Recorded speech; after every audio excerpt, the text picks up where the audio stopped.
कई संवत तक साग को खाया, इसीलिए पार्वती का नाम एक पड़ा शाकंभरी।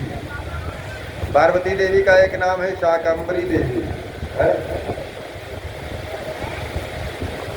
शाकंभरी देवी नाम पड़ा पार्वती का, साग को खाया और 7 वर्ष तक उन्होंने साग खाया। सत, कहीं कहीं वर्णन सत को 100 कहते हैं। तो 100 वर्ष तक उन्होंने केवल साग खाकर भगवान शिव की आराधना की और 1000 सहस्त्र 1000 संवत तक 1000 साल तक पार्वती जी ने मूल फल खाए।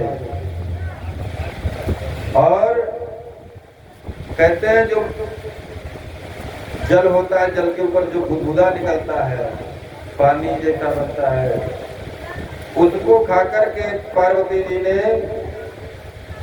बहुत सारे दिन बिताए और बहुत उपवास किया। अब क्या करते हैं पार्वती जी ने, एक बात और बताए, शिव जी को बेलपत्री बड़ी प्रिय है। क्या है? बेलपत्री अति प्रिय है। एक प्रिय होता है, एक अति प्रिय होता है।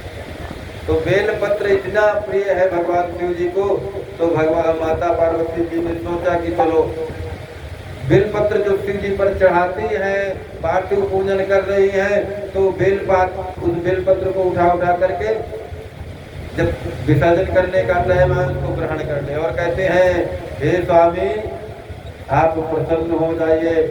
और 3 संवत तक 3 साल तक वो माता पार्वती जी ने बेलपत्र को खाया।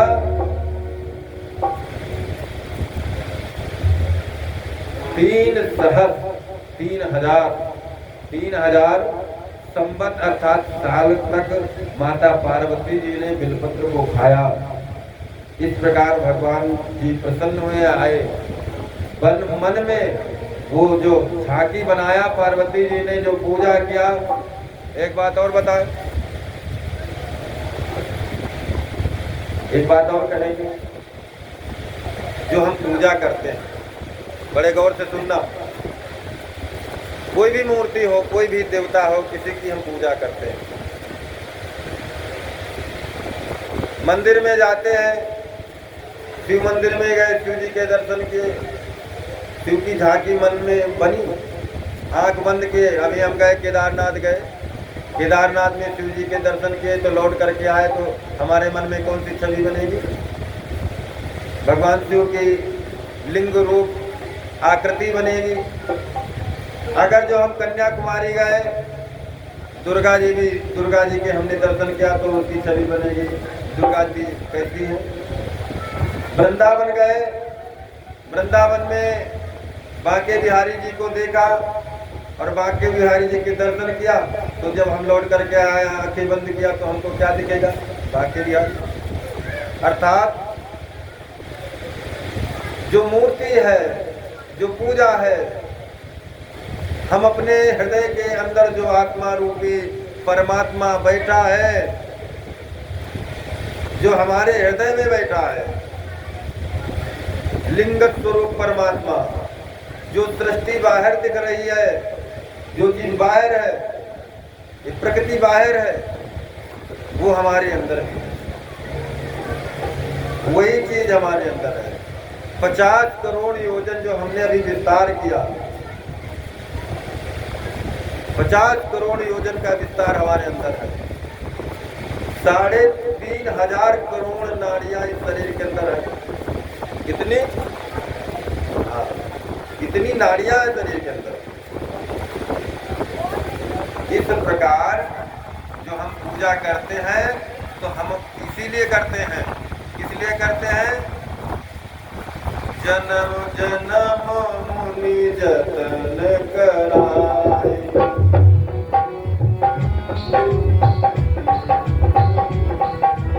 जन्म जन्म मुनि जतन कराए, जन्म जन्म मुनि जतन कराए, जन्म जन्म मुनि जतन कराए, जन्म जन्म मुनि जतन कराए,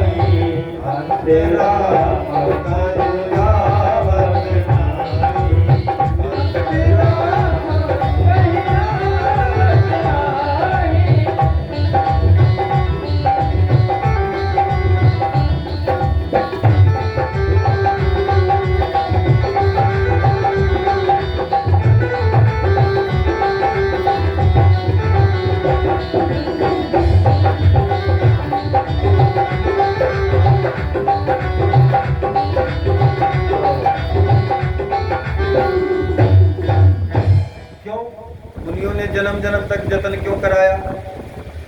आत्मज्ञानी है, क्योंकि हमारा अभ्यास है, जो विषयों का विराग है हमारे पास, विषयों की शक्ति है, वो विषय अपनी ओर खींचते हैं। विषय जो है, बोलो शंकर भगवान की जय। जो विषय है आवत देखी विषय में आ गया, तो विषय अपनी ओर खींचते रहते हैं, इसलिए जतन करते रहते हैं कि हे प्रभु ऐसा समय ना आए कि मैं उन विषयों में फंस जाऊं और आपका नाम भूल जाऊं, क्योंकि बड़ा कठिन है नाम, बहुत कठिन है नाम आना। इसलिए बड़े प्रेम से, भाव से, भक्ति के साथ में आराधना करते हुए भगवान का स्मरण करो, और चिंतन का फल होता है, जिसकी जैसी कामना होती है उसको वैसा ही फल मिलता है। तो इसलिए पार्वती जी ने बड़े भगवान शंकर जी आए, मन में कहा कि मैं प्रसन्न हूँ और मैं विवाह करूंगा। पार्वती जी को अनुशासन दिया,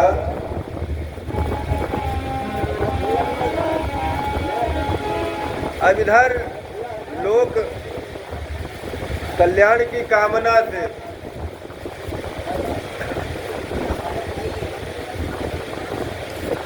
भगवान शंकर जी ने सप्तऋषियों को भेजा कि जाओ देखो, परीक्षा लेकर के आओ। और भगवान का एक काम है, जो भगवान की ओर प्रेरित होता है, जो जीव परमात्मा को, शिव को प्राप्त करना चाहता है, तो भगवान शिव उसको सब कुछ देने का प्रयास कर देते हैं। क्या क्या देते हैं? मान दे दिए, सम्मान दे दिया,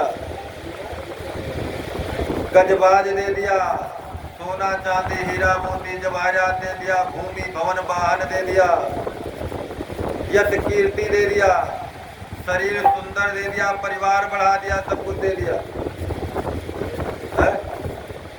क्योंकि दानी है भगवान। ले जाओ, जिसको जो चाहो ले जाओ, सब लेते जाओ है? क्योंकि मुरादें पूरी होती है यहाँ से, जो कुछ मिलता रहेगा, जो कुछ भी चाहिए यहाँ पे, जो कुछ जिसको चाहिए वो ले जा सकता है। बस भाव सुंदर होना चाहिए।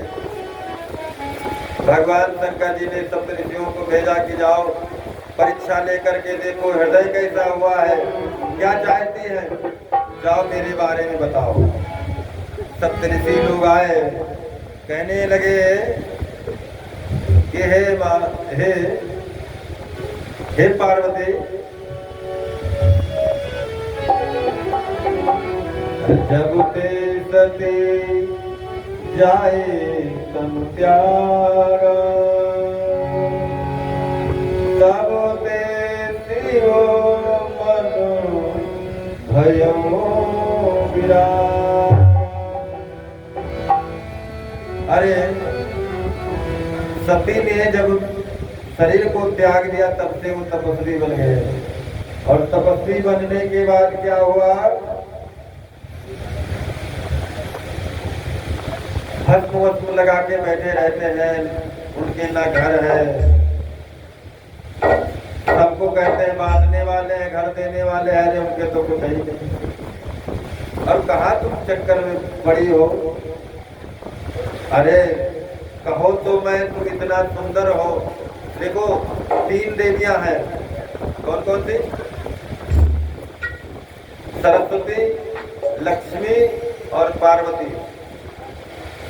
ठीक है, 3 देवियां हैं, लक्ष्मी, सरस्वती और पार्वती। तो पार्वती जी सबसे सुंदर है। कितनी सुंदर है? सबसे सुंदर है पार्वती।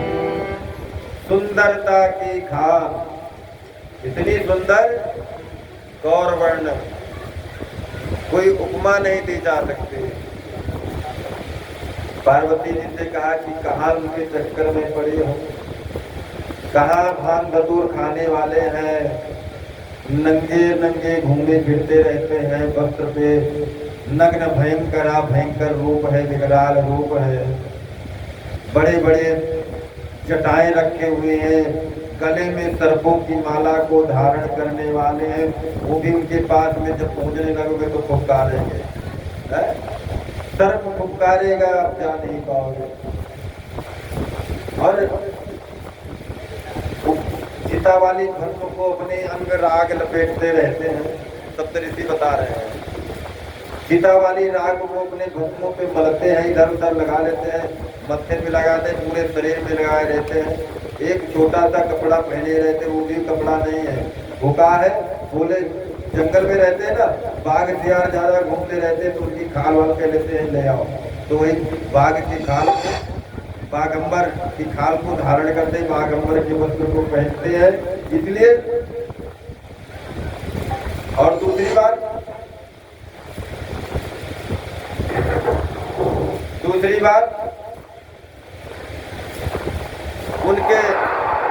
उनके शीश पे गंगा जी बह रही है। अरे वो तो बहा देंगी सारे लोगों को, कहाँ उनके चक्कर में पड़ी हो। अरे गंगा जी के चक्कर में तो।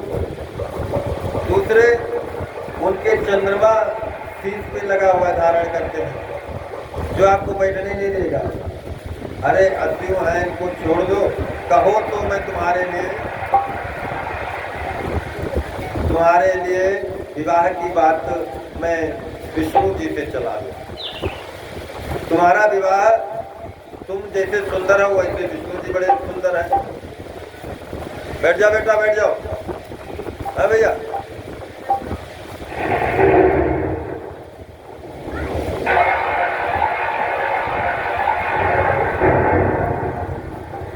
तुम्हारे विवाह की बात विष्णु जी से चला दूं, विवाह करवा दूं। हम सप्तऋषि हैं, हमारा प्रभाव है, मेरी बात को नहीं टालेंगे। पार्वती जी ने कहा देखो ठीक है, महादेव अवगुण भवन, महादेव अवगुण भवन, सकल विष्णु गुण धाम, और यही कर मन रम जाए जहाँ,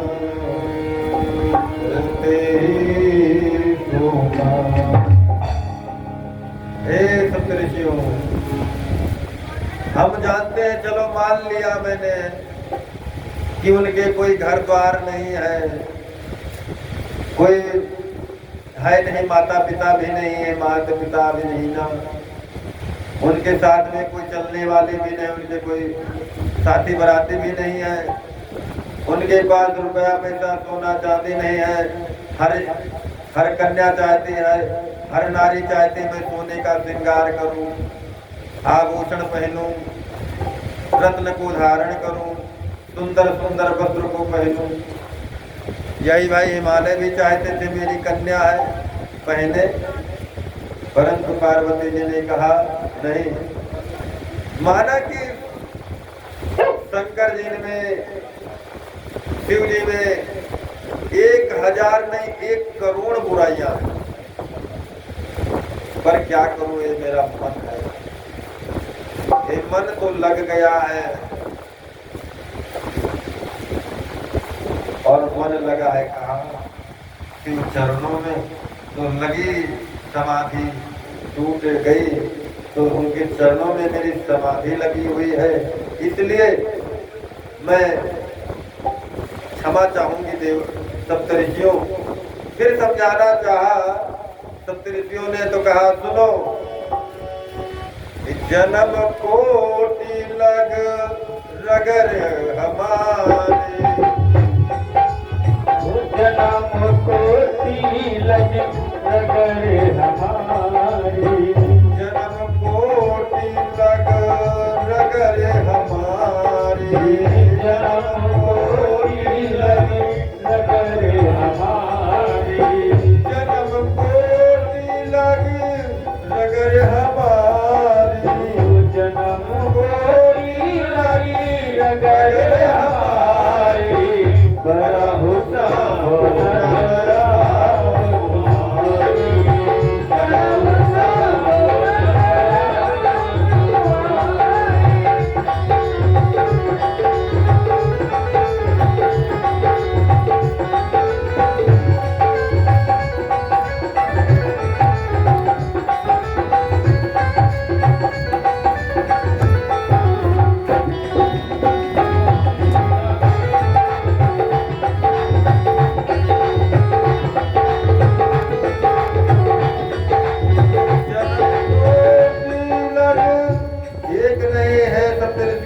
चले जाओ।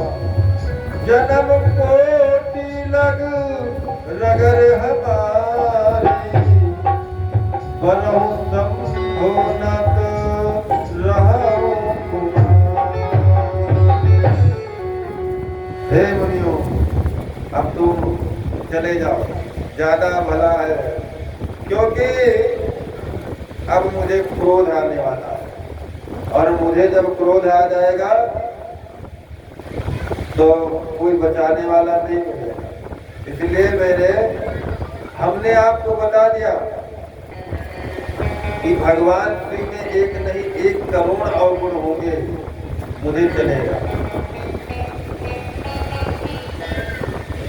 देव ऋषियों ने सप्तऋषियों ने कहा माता जी भगवान शिव की ही आज्ञा थी, मुझे माफ करिए। आकर के सप्तऋषियों ने भगवान शंकर से कहा, शंकर जी से कहा कि हे प्रभु,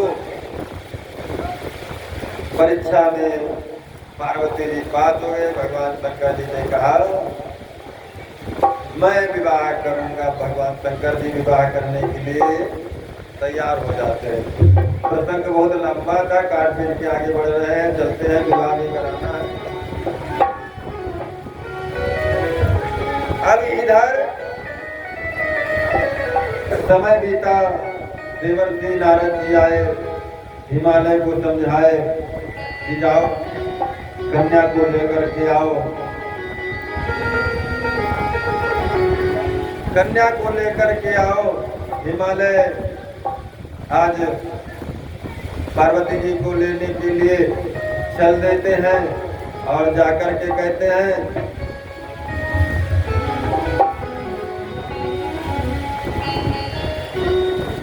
हिमालय कन्या को लेकर के अपने ग्रह आ जाते हैं और ग्रह में आकर के भगवान शिव के लिए आगमन की तैयारी करने लगते हैं और विवाह की तैयारियां होने लगते हैं। ब्रह्मा जी ने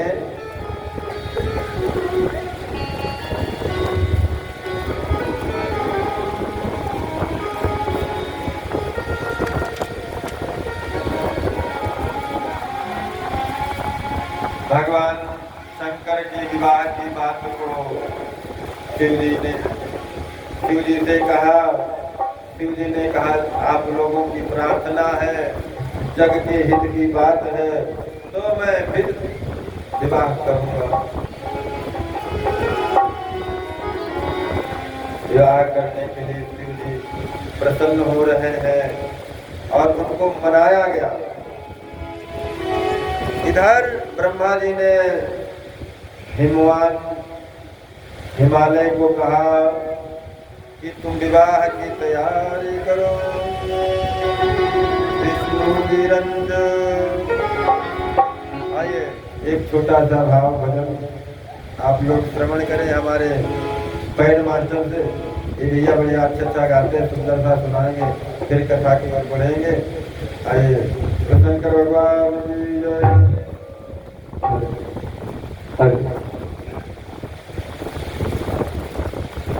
बोली वृंदावन बिहारी लाल।